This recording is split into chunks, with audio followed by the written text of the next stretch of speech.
Dans le bouquin, il nous explique que de toute manière, on ne pourra pas développer une compétence en moins de 20 heures de pratique. Donc réservez-vous dans ce cas-là au moins 20 heures de créneau dans votre agenda. Si vous n'avez pas le temps, vous n'allez pas développer la compétence, c'est ce qu'il dit. Donc dédier du temps à la pratique.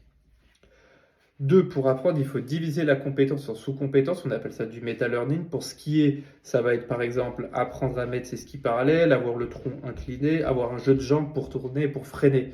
Apprenez-les un par un. Et comme ça, pareil, vous divisez vos zones de frustration et vous augmentez la vélocité de votre apprentissage. Donc, ça peut être la première heure, apprendre les skis parallèles, la deuxième heure, avoir le tronc incliné, la troisième heure, avoir un jeu de jambes pour tourner et freiner. Et en 3 heures, vous saurez faire le b.a.-ba. C'est l'effet Zeigarnik. Donc l'effet Zeigarnik, c'est quand on débute une tâche, notre cerveau a tendance à vouloir la compléter. Et donc ça nous pousse à continuer. C'est le syndrome de la page blanche qu'il faut vaincre.